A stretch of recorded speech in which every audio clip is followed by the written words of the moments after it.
বহরমপুরের মানুষ আমাকে অনেক বিপদ থেকে রক্ষা করেছেন। সেই শহরের মানুষের প্রতি আমার আস্থা ভরসা আছে। তবে শাসক ভয়ভীতি সন্ত্রাস করে মানুষের ভোটাধিকার রুখতে চাইবে, কিন্তু তিনি তৃণমূলের এই অপচেষ্টা রুখবেন। রবিবার সকালে বহরমপুর শহরে প্রথম নির্বাচনী পদযাত্রা শেষে বললেন অধীর চৌধুরী। নববর্ষের ছন্দে মাতন আনন্দে গোল্ডেন রিট্রিটে বৈশাখী সঙ্গে রিদম কাল বৈশাখী। গোল্ডেন রিট্রিট বহরমপুর শহরে four star deluxe premium hotel with luxury and comfort. রবিবার সকালে সাজগোজ করে পথে নামলেন বহরমপুরের কংগ্রেস প্রার্থী অধীর রঞ্জন চৌধুরী।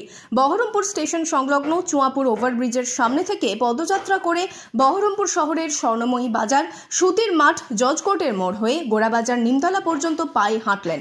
শহরের মানুষের সঙ্গে তার জনসংযোগটা আর একবার ঝালিয়ে নিলেন। আর অধীর চৌধুরীর এই পদযাত্রা ঘিরে কংগ্রেস কর্মীদের উৎসাহ ছিল চোখে পড়ার মতো। নির্বাচনী পদযাত্রার শেষে অধীর চৌধুরী কার্যত আবেগতাড়িত হয়ে পড়লেন। দেখুন, এই শহরে আমি জন্মেছি, এই শহরে আমি বড় হয়েছি, এই শহরের মানুষের আশীর্বাদ বরাবর পেয়েছি। এটার মধ্যে নতুনত্ব কিছু নেই যে বহরমপুর শহরের মানুষ অন্য এলাকার মানুষের মতন আমাকে বারবার সমর্থন করেছে এবং অনেক বিপদ আপদ থেকে তারা আমাকে রক্ষা করেছে। তাদের আশীর্বাদ, তাদের দোয়া আমার কাছে সর্বদা পাথেয়। এখনো পর্যন্ত বহরমপুর শহরে কিছুটা ভয় ভীতির বাতাবরণ আছে। অনেকে অনেক কিছু বলতে চাইছে কিন্তু সামনে আসতে পারছে না, যেটা আমার মনে হয়েছে।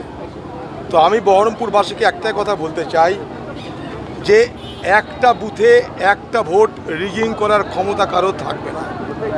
যদি তৃণমূল একটা বুথে ভোট রিগিং করে বহরমপুরের কোনো বুথ দখল করতে পারে বা মুর্শিদাবাদের কোনো বুথ দখল করতে পারে, আমি রাজনীতি করা ছেড়ে দেব। বহরমপুরের মানুষ এই ভরসাটা রাখবেন।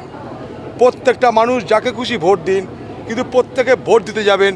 এখানে ভয় ভীতির বাতাবরণকে আমরা ধ্বংস করে নির্বাচনে অংশগ্রহণ করতে চাইছি।